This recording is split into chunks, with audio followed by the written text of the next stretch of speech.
guys, ayan, gusto ko mag-thank you dyan kay kuya, napakabait niya. Nung dumating kasi kami guys, walang available na upuan.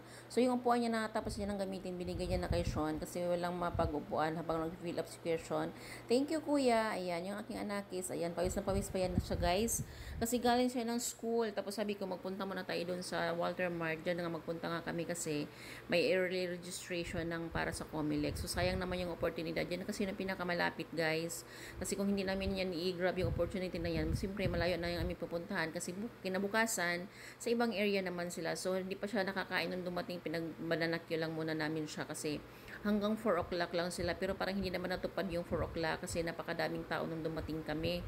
Sobrang dami guys, may mga humabol pa kasi nga 1 day lang sila. So, 3 days daw, pero sa ibang lugar naman sila pupunta. So, napakadaming tao guys, ang daming pila, ang haba ng pila. So, mayroon din tayong mga nakakakilala. Nakita kami magpa-registro din siya.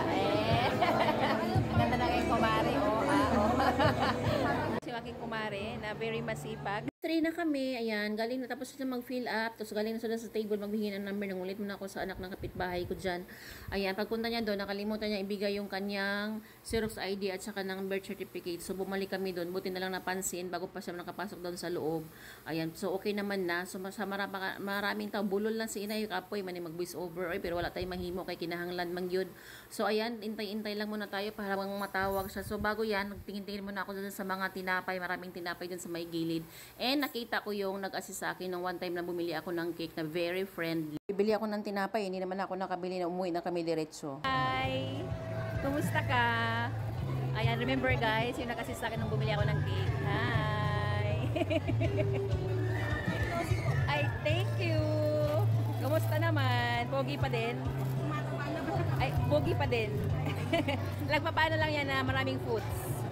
Pwede? Ayan, hi! Tuwa ako dyan kasi napakadaming pagkain na pwede mong tingnan. Ayan, sabi ko pa naman bibili ako bago umuwi pero nakalimutan ko.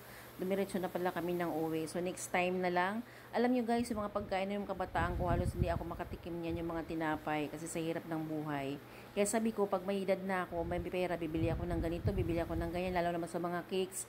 Nakakatakam siya, pero takaw tingin lang naman talaga. Kumari, may nakita na naman kaming mga kapitbahay. Ayan, tinuturo na naman niya sa akin yung mga aking mga neighborhood na magagandang dilag. Ayan, nahiya yung humarap sa camera. At pagkatapos niya, nakita na naman namin ng aming kapitbahay si Maring Joanne Ahok. Ayan, oh. Hello, May. Ayan, shout out sa inyong dalawa. Ayan, mag-early registration yan sila, guys. Ayan, kailangan lang halos ng aking anak. Papaalam na kami dahil noon na kami natapos sa kanila. Pauwi na. Tapos na kami.